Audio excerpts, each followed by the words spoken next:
केंद्र शासनाच्या माध्यमातून महाराष्ट्रात 2 लाख कोटी रुपयांच्या कामाचं भूमिपूजन व लोकार्पण आतापर्यंत झालं आहे. देशाचा सर्वंकष विकासाचा ध्यास घेऊन प्रधानमंत्री नरेंद्र मोदी पुढे जात आहेत, असं मुख्यमंत्री एकनाथ शिंदे म्हणाले. आणि म्हणून आतापर्यंत जवळपास 2 लाख कोटीच्या कामांचं भूमिपूजन आणि लोकार्पण मोदी साहेबांच्या शुभ हस्ते झालेलं आहे. आज देखील जवळपास 14,000 कोटीपेक्षा जास्त कामांचं लोकार्पण होतंय. देशाला महासत्ता बनवण्यासाठी प्रधानमंत्री मोदी अविरतपणे कार्य करत आहेत.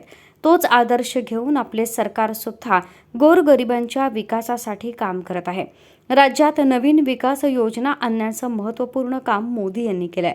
राज्यात 700 ठिकाणी बाळासाहेब ठाकरे आपला दवाखाना सुरू केला असून गोरगरिबांना या माध्यमातून विनामूल्य उपचार उपलब्ध करून दिला जात आहे. नागरिकांना 5 लाख रुपयांपर्यंत विविध आरोग्यविषयक सुविधांचा कॅशलेस स्वरूपात लाभ दिला जात आहे, असं त्यांनी सांगितलं. शिर्डी साईबाबा मंदिर दर्शन रांगेचा लाभ असंख्य भाविकांना होणार आहे, असंही त्यांनी सांगितलं. राज्य शासनानं गेल्या वर्षभरात 35 सिंचन प्रकल्पांना सुधारित प्रशासकीय मान्यता दिली आहे, असंही ते म्हणाले. लोकांच्या पोटात दुखतंय ते जाऊ द्या, त्यांच्याकडे आम्हाला काय बघायचं नाही.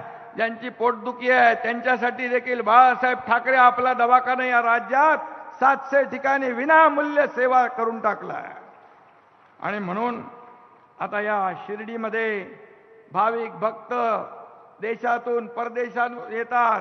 मोदीजींनी मुंबई शिर्डी वंदे भारत ही ट्रेन सुरू केली, त्याचाही फायदा या ठिकाणी या शिर्डीतल्या भाविक भक्तांना होणार आहे. उपमुख्यमंत्री फडणवीस म्हणाले की प्रधानमंत्री मोदी यांनी 2017 मध्ये शिर्डी इथं भूमिपूजन केलेल्या कामांचं उद्घाटन आज त्यांच्याच हस्ते होत आहे. जगभरातून साई भक्त इथे येतात, त्यांच्याकरिता अनेक सुविधा देण्यात येत आहेत. अनेक वर्षांपासून वाट पाहायला लावलेल्या निळवंडे प्रकल्पाला 2016 ते 17 आम्ही गती दिली. गेल्या 9 वर्षात प्रधानमंत्र्यांनी महाराष्ट्रातील सिंचन योजनांसाठी 30,000 कोटी रुपये दिल्यामुळे राज्यात अनेक सिंचन योजना राबवता आल्या. पीएम किसानच्या धर्तीवर नमो किसान योजना सुरू करण्याचा निर्णय घेतला.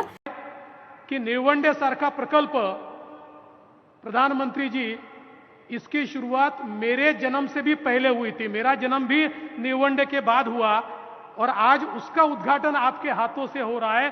तो कितने सालों तक लोगों ने इसका इंतजार किया और मुझे बताते हुए खुशी होती है कि 2016-17 में हमने इसको बहुत बड़े पैमाने पर चालना दी, इसको हमने मान्यता दी, इसको हमने पैसा दिया.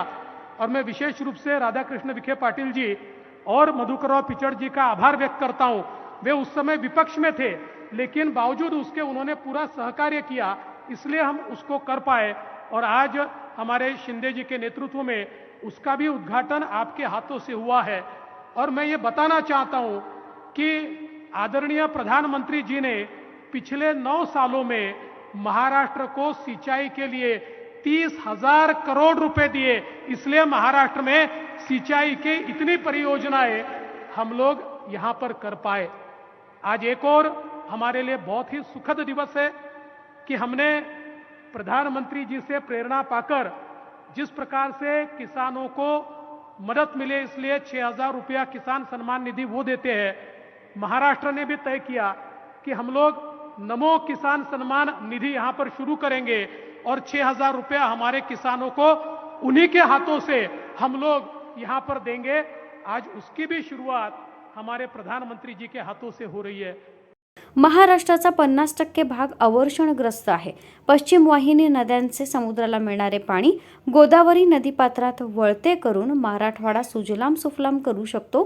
या योजनेचा आराखडा तयार केला आहे. तसंच वैनगंगा नदीच्या खालील भागातून वाहून जाणारे 100 टीएमसी पाण्यापैकी 67 टीएमसी पाणी नळगंगामध्ये आणू शकतो, ज्यातून विदर्भ, मराठवाडा आणि उत्तर महाराष्ट्राला दुष्काळमुक्त करू शकतो. यासाठी केंद्र सरकारनं या प्रकल्पांनाही मदत करावी अशी अपेक्षाही उपमुख्यमंत्री फडणवीस यांनी प्रधानमंत्र्यांकडे केली आहे. हमने जो हमारा पश्चिमी वाहिनियों का पानी, पश्चिमी नदियों का पानी जो समुद्र में जाता है, उसको हम लोग गोदावरी के बेसिन में लाकर नगर से लेकर पूरे मराठवाड़ा को सुजलाम सुफलाम कर सकते हैं। इसकी पूरी व्यवस्था, उसका पूरा खाका हम लोगों ने तैयार कर लिया है, उसका प्रकल्प भी हमने तैयार किया है। और उसके साथ साथ विदर्भ में जो हमारी वैनगंगा नदी है, उसके नीचे से बह के जाने वाला 100 टीएमसी पानी, उसमें से 67 टीएमसी पानी हम लोग पूरे विदर्भ के सूखे इलाके से निकालकर नळगंगा तक ला सकते हैं, जिसमें विदर्भ, मराठवाड़ा और उत्तर महाराष्ट्र, ये तीनों इलाकों को हम हमेशा के लिए सूखा मुक्त कर सकते हैं।